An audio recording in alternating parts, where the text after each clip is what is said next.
So I find myself in a cemetery once again, this time the San Joaquin Catholic Cemetery in Stockton, California, and the sprinklers are going. So this is the grave that I came here to talk to you about, the grave of Mary Arave. She's an Irish immigrant, died in 1911. She was 59 years old. She was a native of Ireland.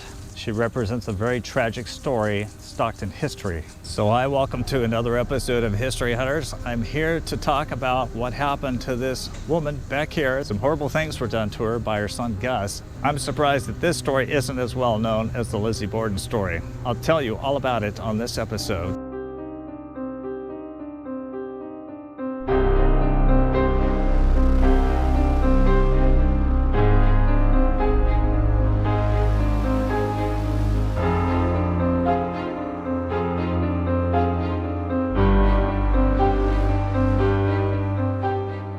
Now, we've been here before. Right over there is the tomb of Charles M. Weber. He's the founder of Stockton. The cemetery office is right over there down the road. So it's pretty easy to find the grave of Mary Arave. She's right over here in the corner, right across the street from this building over here. I think one of the first things that strikes you about this grave is the fact that somebody has scratched a number of marks on the surface of it. Looks like they used something really sharp, and I know it's been here for a number of years. It looks like this monument was dedicated by the Women of Woodcraft. I'm not sure if she was a member of that organization, but at the top it says Courage, Hope, Remembrance on this circle, and of course those are piles of wood next to it. Mary was born as Mary Byrne in 1862. She was a native of Ireland and she came to the United States. She married a blacksmith named Augustino Arave here in Stockton in 1881. They had one adult son, August Francis Arave, nicknamed Gus. He was living with her at the time. Mary actually worked for the Stockton Laundry while Augustine worked as a printer in a small newspaper called The Mail, which was a predecessor to the Stockton Evening Mail. Now, Gus told the authorities that he had been given his first taste of alcohol at the age of 5, and by the age of 12, he was pretty much a preteen drunk. So he had a severe problem with alcohol. He was committed just a year prior to this. He was treated for his alcoholism. News reports claimed that he was crazed by liquor. He was a printer. He murdered his mother, Mary Arave, last night in her home. He apparently lost his mind because he was claiming that there was a man in the airship that was circling around his head and that this guy told him to murder his mother. It was a very heinous and gruesome attack. Mrs. Arave was found lying in a pool of blood in the kitchen with her skull crushed and her face gashed, probably from a hatchet. He then dragged her body around the home, leaving a bloody mess all over the floors. In fact, the police found the mutilated body of Mary, along with some disarranged bedding and furniture. It showed signs of a serious struggle between the two of them.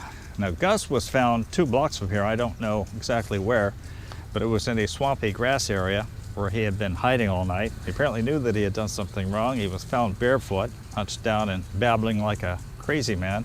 Investigators weren't sure if he was just insane, if he was drunk, or just evil. I would say that the young man's problem was mental illness exacerbated by his alcohol use. He had been arrested 8 times between the fall of 1910 and the spring of 1911. At one time, the authorities found him climbing up a tree, claiming that he was rescuing his mother. So he clearly had an issue with alcohol and some mental disorders as well. One expert, Dr. Holschult, was saying that he was suffering from the most severe form of ethanol withdrawal, and he was deemed sane to stand trial. He was 30 at the time. He was actually found guilty of first-degree murder of his mother, and he was sent to San Quentin prison. Today, somebody like that probably wouldn't serve a prison sentence for being insane like that, but it sounds like he dealt with some sanity issues. Now, in the testimony of the court, he did admit that he killed his mother. He claimed that he met some religious guy at the corner of Southern Market Streets, claimed that he showed him how to talk a sign language, a sort of whisper, just by moving his lips. And that he directed him to kill his mother. He said, quote, "I don't exactly remember," when sometime late at night. He was in Mars when he told me. So this poor lady just met such a gruesome death. It's just really sad to think that somebody had to be victimized by a mental disorder. Gus was sentenced to life in prison. He was taken to San Quentin State Prison in 1912, where he served 9.5 years. He was then paroled in 1921, but somehow he violated the terms of his parole and he was back in jail in 1927. And he stayed there behind bars the rest of his life, dying there on July 1st, 1941. He's actually buried in the San Quentin State Prison Cemetery. Another really creepy aspect of this whole case is that Gus claimed that the guy in the airship told him to split his mother's womb open to take out this baby. Keep in mind, Mary was 59 years old.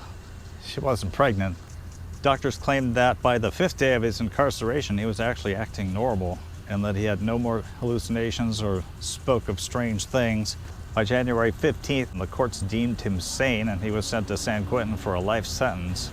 They did add that they knew he had committed a murder in a dreamlike state caused by delirium tremens. So that's the whole sad, crazy story about Gus Arave and his mom, Mary. It's unfortunate that things turned out the way that they did.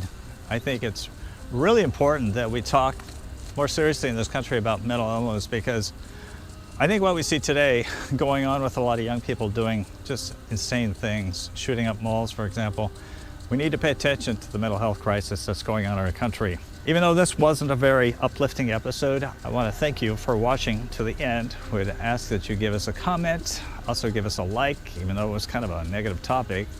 Share this channel with your friends. We would always appreciate hearing what you thought about our work. Thank you so much.